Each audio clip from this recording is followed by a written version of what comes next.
You know that feeling you're completely paralyzed by a tiny, seemingly insignificant detail? Just lying awake at 2 in the morning, playing out a dozen different scenarios in your head, while your energy just completely drains away. The quote here says, I think so much about every little thing that my mind remains constantly troubled. Man, does that hit home or what? It perfectly captures that modern, low grade anxiety that so many of us are lugging around every single day. So, welcome to this explainer. Today, we're doing something just a little bit different. We're going to slowly, deliberately unpack this profound 6-line dialogue. It's a short fable about a rooster and a hen. Now, it sounds super simple, right? But within these few lines is an absolutely incredible analysis of mental fatigue, overthinking, and the actual mechanics of finding true peace. We're going to look at exactly how we trap ourselves in our own thoughts, and more importantly, how we actually break out of that trap. Okay, section 1, the overthinking trap, caught in the small details. Let's dive right in. So the conversation kicks off with a rooster, and honestly, think of him as the perfect metaphor for our own chaotic, anxious brains. He's that part of us that just absolutely cannot let things go. Notice the specific phrasing he uses here. Every little thing. That hits the nail on the head, doesn't it? We don't just stress over the massive, life-altering events. We obsessed over the smallest stuff. A weird look from a coworker, a text that took an hour to get a reply, a tiny change in our schedule, until we're literally paralyzed. Our brain just latches onto that one little thing and magnifies it until it takes over our entire reality. And what actually happens when we magnify things like that? Well, it leads us straight into this concept of being troubled. In the text's original language, the word used is parashan, which carries this deep, heavy sense of being bothered, restless, and just totally burdened. It is the state of a mind utterly consumed by unnecessary thoughts. It's not necessarily a full-blown panic attack, right? It's more like that constant, exhausting, low-grade hum of anxiety. It's exactly like sitting in your car, stuck in park, but you're just revving the engine all the way into the red zone. You're going nowhere, but you're burning all your fuel.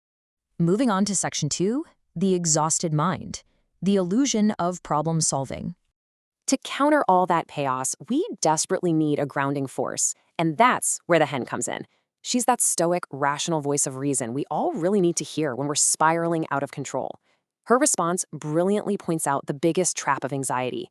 See, we have this deep-seated, totally false belief that worrying is actually productive problem solving. We trick ourselves.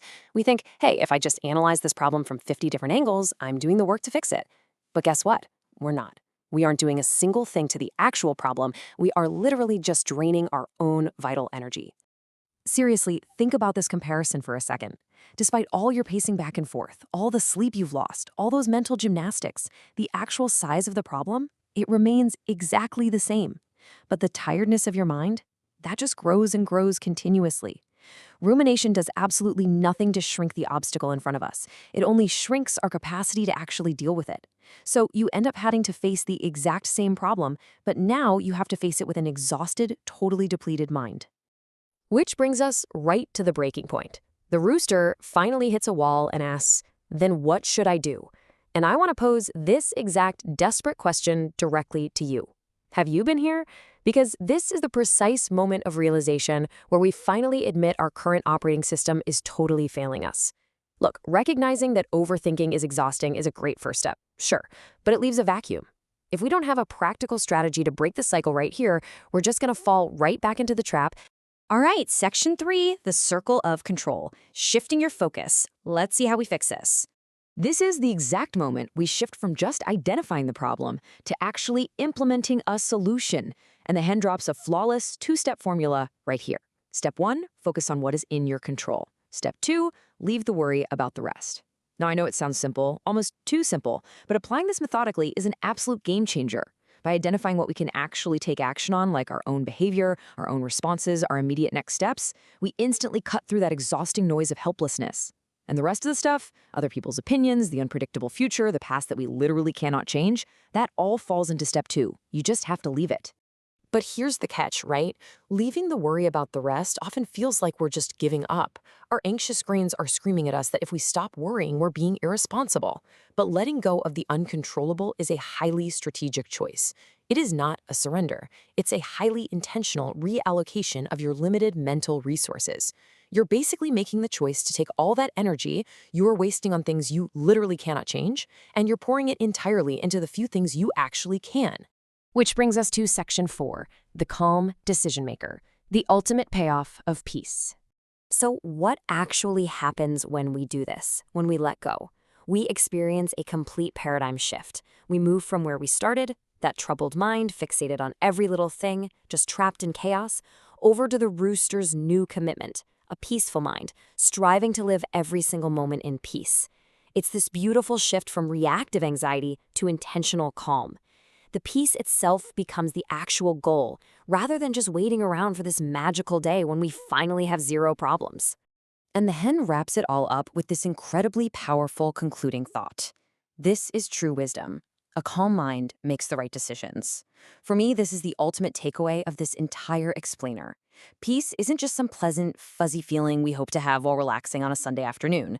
No, it is a critical, non-negotiable prerequisite for making clear, effective choices in life. When your mind is exhausted by overthinking, you're making decisions based on fear and fatigue. But when your mind is calm, that's when you make decisions grounded in reality and capability.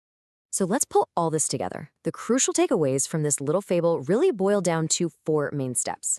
Number 1, you've got to acknowledge your overthinking. You have to catch yourself in the act when you're obsessing over the tiny details.